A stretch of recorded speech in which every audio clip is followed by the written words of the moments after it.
13 horas 9 minutos en toda la República Argentina. Lo habíamos anticipado en el bloque anterior, que íbamos a abordar el tema de las BRICS, que fue una de las noticias de los últimos tiempos en materia internacional respecto de la política económica y también de relaciones internacionales de la República Argentina. Y para eso recibimos a Oriana Cherini, que hace mucho no la veíamos por aquí, que es experta en este tipo de temas y viene a explicarnos un poco esta situación. Oriana, ¿cómo estás? Bienvenida. Hola, Guayi, gracias por la invitación. Por favor. Bueno, vamos a arrancar, como decía el profesor Lamborghini, buen día, buen día.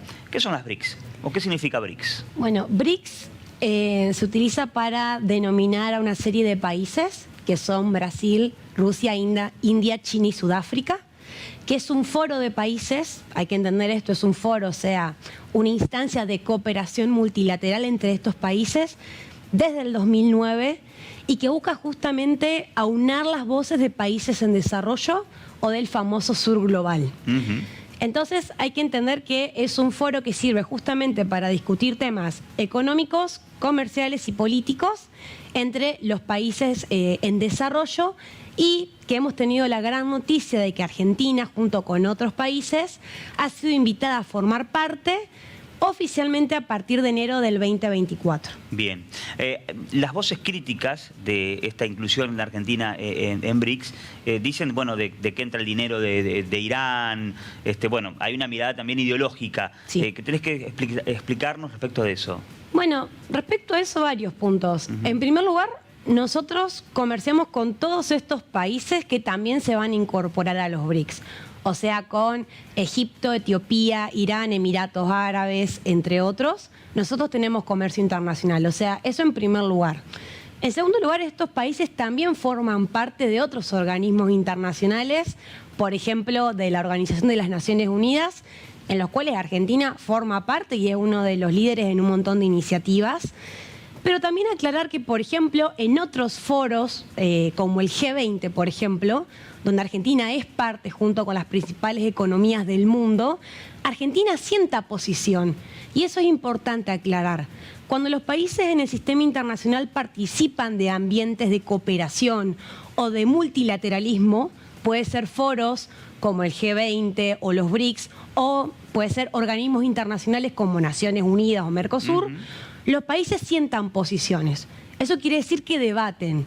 Y Argentina, por ejemplo, en el G20 inclusive, ha puesto posiciones o ha liderado un montón de iniciativas que no necesariamente comparte 100% con los otros miembros, ¿entiende? Sí. Entonces, también es importante entender que Argentina, participando en el sistema internacional, defiende un montón de derechos, de iniciativas y de programas que son muy importantes para el avance en derechos humanos, en iniciativas de cooperación económicas y financieras.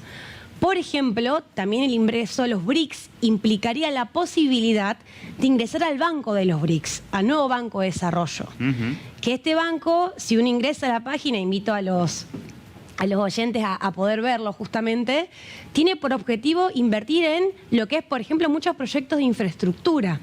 Entonces, ingresar a los BRICS no necesariamente implica o no es igual a acordar con todas las políticas de los estados que participan, sino al contrario, de poder acceder a un foro súper importante a nivel internacional, que inclusive la CEPAL, la Comisión Económica para América Latina y el Caribe de Naciones Unidas, ha reconocido como un espacio de diálogo súper importante para las relaciones internacionales y para el desarrollo de los países, donde Argentina puede, obviamente, cooperar, buscar financiamiento, apoyo, por ejemplo, en la cuestión Malvinas, como varios países de los BRICS no han apoyado en Naciones Unidas y en otros ámbitos, y por supuesto cooperar y sentar posición. Bien. Y continuar liderando, por ejemplo, la agenda de derechos humanos, del desarrollo de los países del sur global, entre muchos otros. Hablando de relaciones, ¿te vas ahora con una beca? ¿A dónde vas? Volví de una beca. Ah, volviste. Volví de una beca de Estados Unidos. ¿Estuviste la otra vez en Estados Unidos? Estuve la otra vez en Estados Unidos con una beca de la Comisión Fulbright, que invito a todos los jóvenes y profesionales a seguirla. A ver, ¿cómo es el tema?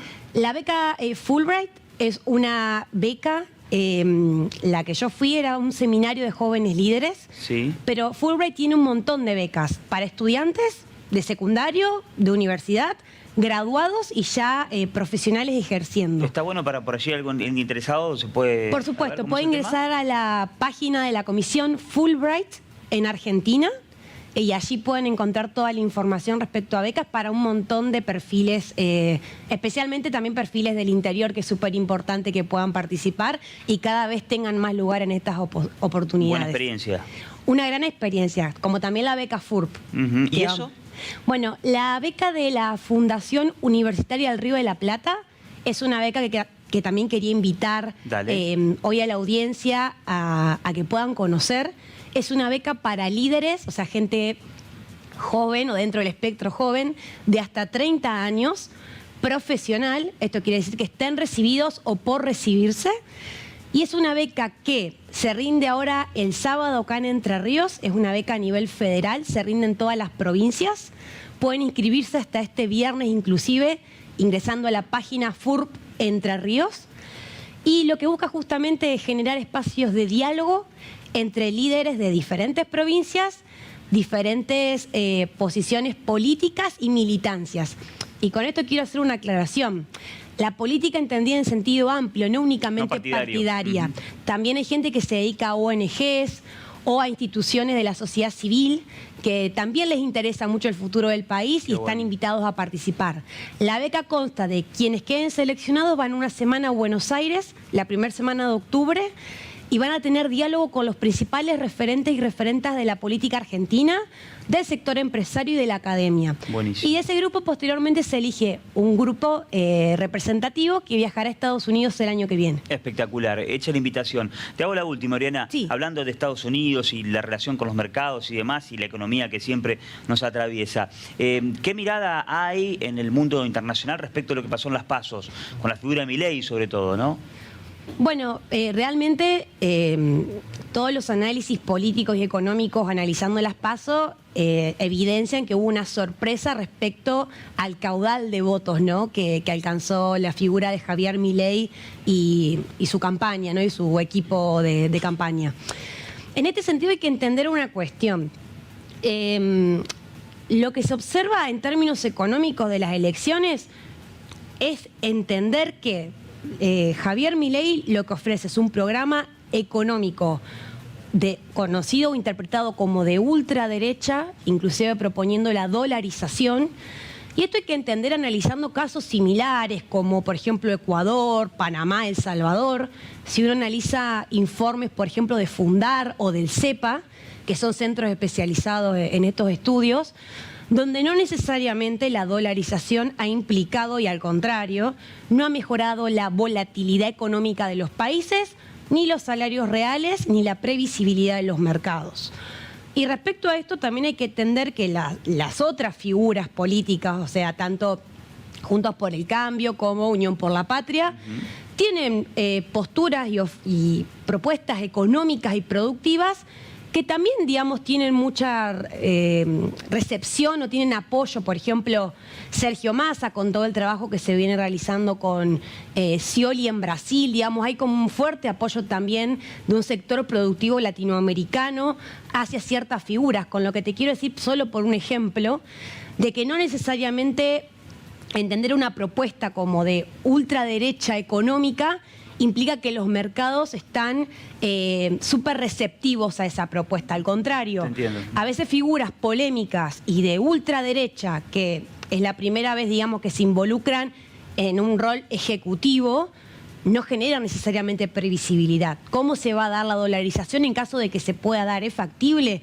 ¿Qué consecuencias tendría? Y por otro lado, las otras dos fuerzas también tienen parte de sectores económicos, tanto nacionales como internacionales, que apoyan las candidaturas. Yo, por mencionarte uno, la cuestión latinoamericana y de Brasil con Massa. Claro. Pero digo, hay que entender que figuras polémicas que plantean cambios de ese estilo, tanto en la estructura económica como en los mercados, lo que genera justamente es poca previsibilidad, que es lo que sí busca el mercado y los actores económicos financieros. Bien. Oriana, gracias por la explicación y un gusto haberte recibido nuevamente. Gracias, Guachi, un gusto. Oriana Cherini, que nos hablaba de política internacional, bueno, de las becas también, y bueno, le preguntamos, ¿no?, con lo que ha pasado con la mirada de las PASO. Tenemos recomendaciones, Dani, después móvil. Exactamente, Guachi.